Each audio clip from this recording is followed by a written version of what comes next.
So, what's up everybody? So, kwentuhan ko lang kayo ng very quick story about my vacation in Philippines. So, ito na ngayon guys, aquarium sa bahay nila mama ang unang bumungad sa gallery ko. Charot! Siyempre, bakit yan ang unang bumungad? Dahil pagdating ko sa Pinas, pinuntahan ko kagad ang pinakamamahal kong mama, na miss ko siya eh.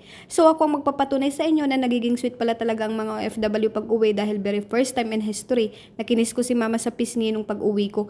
I'm not sweet person kasi talaga. Siyempre, kumain din kami sa labas and nagmaritisan kaming mag-ina. Next day ganap gala na kasama ko mga kapatid ko sa Panginoon, nagpunta kami ng Pearland. So as you can see, naglalakad kami niyan dahil dadalaw kami sa mga iba pa namin kapatiran niya. And pauwi na pala kami niyan guys, at may nadaanan kaming bayabasan ni Lolo, kaya humingi kami at ako na nagpresentang manungkit. Charot! Hindi matatapos ang isang araw na gala kasama mga kapatid ko sa Panginoon kung walang pictures together. So more picture to us mga kapatid ko sa Panginoon. Share ko lang pala mga ganap ko sa vacation ko, nag-alaga ng baby, pinanggigilan ng baby. Charot! Nagkaroon ng picture sa ate kong maganda. Siya nga pala guys, panganay ng papa ko. Tapos nagdinang pala ako kay Gabi niyan guys, anak ng pinsan ko. Ang ganda ng team ng party, jungle. So habang papunta pala ako sa reception ng binyag, nag-elevator pala ako papunta dun. Wow, level up na pala ang aming munisipyo sa pagkakaalala ko kasi nung malis ako wala pa yata to. Charot. So ayun na nga, si Maricar nang gigil pa nga kay Gabi, no, hinagas-hagas pa ang cute na aking inaanak. Papakita ko pala yung party arrangement, ang ganda, diba? May pa-clown pa dyan at nakaka-enjoy yung pag-games ng clown. Ito oh, panoorin nyo.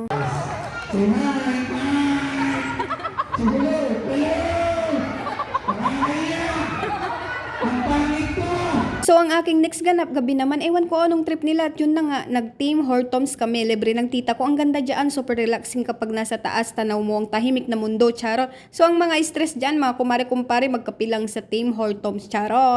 So, ayun na nga guys, nag-SNR pa kami niyan sa may Kalasyaw kasama sila tita ko, mga pinsan ko, ninang at iba pa. Sa negosyo yun nila guys, nakisabit lang po ang person. Hehehe.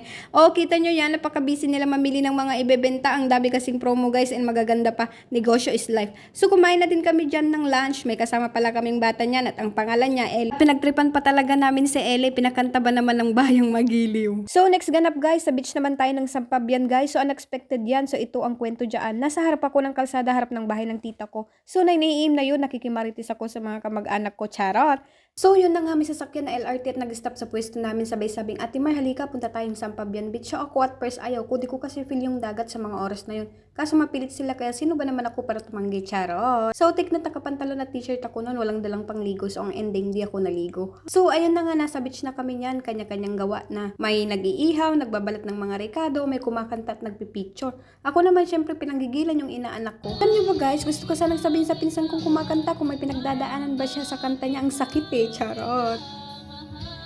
Anyway guys, pauwi na pala ako niyan. Nakisabay ako sa tita at tito kong uuwi na. May trabaho kasi ako niyan kahit nakabakasyon. Sipag ko no, charot. Gala ng gala habang nasa Pinas pa. Papunta na naman pala kami niyan ng beach guys. Kasama ko mga pinsan ko at mga kaibigan namin. Pero this time kasama ko dito pinsan ko sa side ng papa ko. Nung nakaraan kasi sa side ng mama ko, mga kasama ko mas maaga to guys. Pero madaling araw eh, charot. So after 1 hour na biyahe, nakarating din kami sa Bunuan Beach. Pero di rin kami nagtagal dyan guys. May tsunami kasi that time. Bawal din maligo. Wrong timing eh. So next ganap na naman, nanood ako ng practice ni Bia sa Talent Night. Anyway, magpifiesta kasi sa aming barangay nung pag-uwi ko. Talagang binala ko talagang umuwi sa fiesta dahil ang saya lang. Inform ko lang din pala kayo, isa pala si Bia sa kandidata ng Lingas ng Anulid 2024 dyan. So ayun na nga guys, ito na ang aming pinakahintay ang gabi ng kasiyahan ng fiesta sa aming barangay. Anyways guys, first time in history din kasi sa aming barangay na may paihaw-ihaw sa daan sa aming fiesta. In fairness, ang saya din, may kantahan at may sayawan. Syempre nakaka-enjoy, especially ng mga inihaw na mga pagkain, charot. Stay put lang kayo dyan guys, marami pang pasabog, charot. Nagbiyahe nga pala ako ng Alaminos dyan para kunin yung gown na susuotin ni Bia para sa coronation niya. Hindi pa dyan natatapos ang piyesta dahil may coronation pa at People's Night yata. I'm not sure, limot ko na eh. Basta't nagbiyahe ako dyan papuntang Alaminos. And then may paparidang kandidata ng Lingas ng Anulid 2024. Siyempre sumama na naman ako niyan. First na pala si Bia niyan, at bad na rin dahil first time niyang nakipag-contest sa ganun at marami siyang nakuhang award. Siyempre sa gabi naman tayo ng coronation night, pero bago mag-umpisa, siyempre may nasayaw pa mga zomba mamis. Di mawawalang patalastas kapag mga ganyan. Siyempre kapag corona agad tapos na, diba, charot. So ito na, coronation na talaga, pero bago na naman yun, need muna sila para salubungin ng mga rena. Flex ko nga pala yung 2023 Lingas ng Anulid, yan yung reyna last year. Tapos ito naman yung 2024